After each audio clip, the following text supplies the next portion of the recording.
가장 중요한 것은 두 가지로 설명드릴 수 있겠습니다.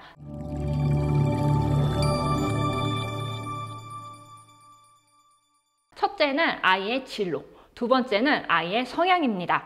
첫 번째, 진로의 경우에는 아이가 인문사회 계열이라는 진로에 확실한 길이 서 있다면 특목 자사고 중에서 외고 국제고에 진학했을 때 긍정적인 학교 생활과 본인이 희망하는 학교생활 기록부를 만들어서 본인이 희망하는 대학의 학생부 종합전형으로 지원해 볼 수 있겠습니다.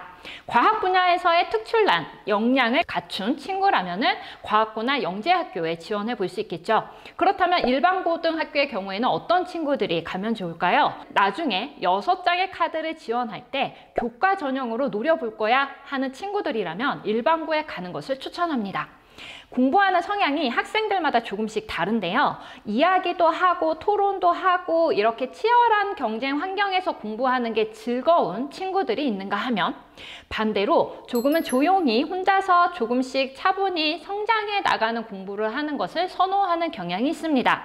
전자의 경우에는 특목 자사고에 갔을 때 즐겁게 공부할 수 있지만 후자의 친구가 특목 자사고에 갔을 때는 예기치 않은 스트레스를 받을 수도 있습니다. 그래서 후자의 경우라면 저는 일반 고등학교에 가서 굉장히 좋은 내신, 5등급제 하에서는 1.5 안쪽을 말씀드릴 수 있겠는데요. 좋은 내신을 받아서 교과 전형과 학생부 종합 전형에 지원해 볼 수 있는 방법이 있습니다. 하지만 특목 자사고에 진학한다면 교과 전형의 카드는 사실상 어려운 카드가 되고 대신에 학생부 종합전형, 논술전형 등등의 카드를 지원해 볼 수는 있겠습니다. 일반고는 전국에 15,000개 정도가 되기 때문에 일반고는 어떠하다라고 일반화하기에는 힘든 측면이 있습니다. 그럼에도 특목 자사고에 비하면 내신 경쟁의 치열함이 덜한 것은 사실이고 또한 특목 자사고에는 심화 과목, 전문 교과가 좀 더 다양하게 열리는 반면 일반고에서는 본인이 희망하는 교과가 열리지 않을 수는 있겠습니다. 하지만 고교 학점제가 시행되고 나면 학생 특정 인원이 모여서 학교에 개설을 요청하면 수업이 개설되거나 공동교육과정으로도 이수할 수 있기 때문에 그런 제도상의 유리함을 고려한다면 나는 전교권의 성적을 받을 수 있어 라는 자신이 생긴다면 일반고에 진학을 하시고요. 본인의 진로가 뚜렷하고 치열한 경쟁 환경에 대해서 마음의 준비가 되어 있다 라고 한다면 특목 자사고에 지원하는 것을 추천합니다.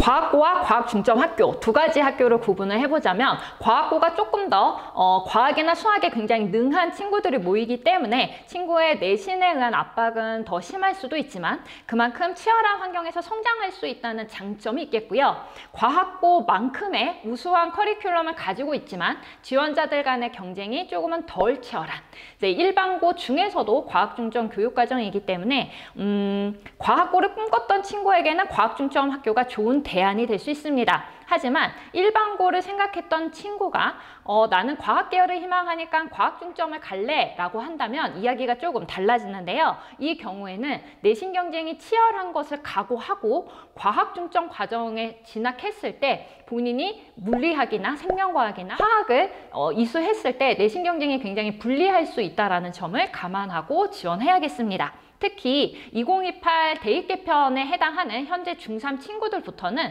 등급이 나오는 과목이 굉장히 많아졌습니다. 그 전에는 물화생지 1 과목의 경우에만 등급이 나오고 물화생지 2부터는 진로 선택 과목으로 성취도 평가가 진행되었지만 지금 올해 중3인 경우 물화생지 4과목, 그 다음에 물리 2, 화2, 생2, 지2 과목이 각각 2개씩으로 분화가 되었습니다. 그래서 훨씬 등급이 나올 수 있는 과목이 많아지는 만큼 등급에 대한 경쟁은 치열해진다라고 보여집니다.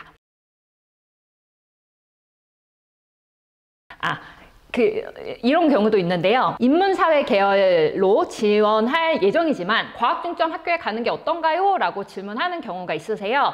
저는 그럴 때는 강력하게 추천하지 않습니다. 왜냐하면 과학중점 학교는 과학 쪽에 강점이 있는 학교라서 아무래도 사회교과에 있어서 혹은 그 친구가 역사학을 지원을 희망한다거나 철학을 희망했을 때 관련된 비교과 활동이 오히려 그냥 일반고에 비해서 덜 갖춰져 있는 경우가 많기 때문입니다. 되겠습니다. 본인의 성향이 정시에 적합한 친구의 경우에는 정시 대비가 잘 되는 학교에 가는 것도 좋은 방법이지만 정시보다는 현역들에게는 수시가 더 적합하다고 생각이 되는데요. 그래서 진로 탐색을 통해서 수시에 지원을 해보는 것을 제1의 방법으로 생각하되 정시로 더 좋은 대학을 갈 수 있다는 확신이 든다면 정시 대비가 잘 되는 고등학교에 진학하는 것이 제2의 방법이 되겠습니다. 그렇다면 여기서 정시 대비가 잘 되는 학교란 어떤 학교를 의미하는 걸까요? 사실 어느 일반고이건 수업 내내 정시 준비만 하는 학교는 없죠. 하지만 학교의 분위기가, 학교의 구성원들이 정시를 준비하는 비율이 높은 학교, 그리고 내신 시험에 수능형 문제를 출제함으로써 평상시에 아이들이 수능에 대비할 수 있도록 도움을 주시는 학교가 있겠고요. 마지막으로는 수시 대비를 집중적으로 하는 학교의 경우에는 굉장히 바쁜 스케줄로 수행평가가 돌아가기 마련입니다. 정시 대비를 원한다면 저는 아이의 성향을 파악하는 것이 가장 중요하다라고 생각이 되고요. 정말 기숙사 생활하면서 하루 종일 수능 공부 열심히 할 수 있도록 하고 싶다라고 한다면 농어촌의 자율학교나 아니면 경기도에 있는 화성고 같은 특수한 고등학교에 진학을 생각해 보시는 것도 저는 좋은 방법이라고 생각합니다. 하지만 기본적으로는 아직 중3인 친구가 나는 100% 정시야 라고 확신하기에는 어려움이 있습니다. 일반 고등학교에 진학해서 좀 더 많은 진로 탐구를 하면서 본인의 성향에 맞는 전형을 찾아 나가는 것도 저는 현명한 방법이라고 생각합니다. 일반고에 진학하는 경우에 2점대로 넘어가지 않기 위해서는 이제 10%에 진학을 해야 되는데 그 경우 인원수가 많은 것이 유리한 것은 사실입니다. 5등급제 하에서는 1등급을 벗어나면 상위권 대학 진학이 힘들어진다라는 게 대부분의 전문가들의 공통적인 의견이죠. 그렇다면 내신 경쟁이 완화되었다라기보다는 조금 더 촘촘해졌다라고 보는 게 좋을 것 같은데요. 일반고에 진학하는 경우에 2점대로 넘어가지 않기 위해서는 이제 10%에 진학을 해야 되는데 그 경우 인원수가 많은 것이 유리한 것은 사실입니다. 아무래도 100명 중에 10% 안에 드는 것보다는 300명 중에 10% 안에 드는 경우의 수는 조금 더 많을 수 있겠죠. 그래서 가장 우선적으로는 인원이 많은 고등학교에 진학하는 것을 추천은 합니다만 그럼에도 제가 강조하고 싶은 점은 교과 전형이 아닌 학생부 종합 전형에 지원할 때는 모집 인원도 같이 고려해서 평가를 하기 때문에 그 부분은 사정관들을 믿어주셔도 좋을 것 같습니다. 예를 들면 전교생이 100명일 때에 1.5등급을 받은 친구와 전교생이 300명의 경우에 1.5를 받은 친구의 가치를 동등한 숫자만으로 보지는 않고요. 인원이 적은데도 불구하고 굉장히 열심히 노력했구나 라고 평가한다라는 점입니다. 학생부 종합전형에서 불리하게 적용되지 않는다라는 것이 유리하다라고 보긴 힘들고요. 하지만 일반고의 경우에는 추천할 수 있는 카드가 학생부 종합전형뿐만 아니라 교과전형도 많기 때문에 교과전형을 지원하기 위해서는 아무래도 높은 등급이 유리한 것은 사실입니다. 1등급 받기 정말 어려워진다. 네. 사실인가요? 그렇죠. 굉장히 소수가 그 등급을 나눠 먹기를 하게 되는 셈이에요. 근데 그 현상은 지금도 나타나고 있었는데요. 좀 고난도의 과목을 이수하는 경우, 예를 들면 미적분을 할 때 선택하는 인원이 많지 않다 보니 1, 2등급 대 친구들보다는 상위권 대학일지라도 3, 4등급 대 친구들을 많이 보았습니다. 그랬을 때 사령관들이 지금까지 수학이 1, 2등급 때였는데 미적분이 3등급이라고 해서 이 친구가 수학을 못한다고 생각하지 않고요. 인원이 적기 때문에 이 친구는 아마 본인이 최선을 다했을 거고 3등급을 받은 것도 대단한 성과다라고 평가하게 됩니다. 그러니까 상위 10%인 경우에 1등급을 받을 수가 있는데 동점자가 이미 10%를 넘어선 경우 그때는 등급이 산출이 안 되겠죠. 그래서 나란히 2.2등급이 되는 거죠. 그러면 그 과목의 경우에는 1등급대가 나오지 않는 거예요. 근데 수치를 보면서 여기는 이 시험의 경우에는 조금 어렵게 나와서 친구들이 열심히 했음에도 불구하고 동점자가 이렇게 산출이 되었구나. 그래서 1등급대가 나오지 않았겠다라고 생각을 할 수가 있는데요. 그럴 때 그냥 저희들끼리 얘는 문 열고 2등급이야. 문 열고 3등급이야 라고 표현하기도 합니다. 그래서 결론적으로 그런 교과목의 이수 인원 때문에 생기는 수치상의 불리함은 학생부 종합전형에서는 충분히 극복이 가능하고요. 교과전형 중에서도 정성평가가 들어가는 대학들의 경우에는 그 부분도 동시에 평가될 것이라고 생각해 주시면 되겠습니다.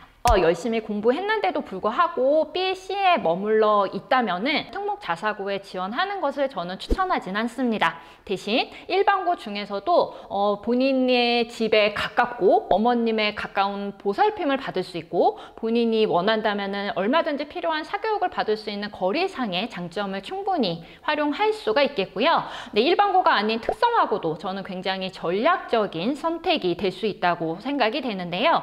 대부분의 대학들은 특성화고 졸업 전형이라는 특별 전형을 운영하고 있습니다. 그러니까 일반고가 아닌 특성화고를 졸업한 친구들끼리만 경쟁할 수 있도록 해준 전형인데요. 해당 전형에 지원하는 친구들은 특성화고에서 굉장히 높은 등급을 가지되 본인의 뚜렷한 목표를 가지고 있는 경우에 학생부 종합전형에서 좋은 성과를 거둘 수가 있습니다. 그래서 B, C라는 본인의 성적에 너무 슬퍼하지 마시고 현명한 전략을 수립하신다면 오히려 일반고에서 4, 5등급에 머물러 있는 다른 친구들보다 훨씬 더 좋은 대학에 진학할 수도 있습니다.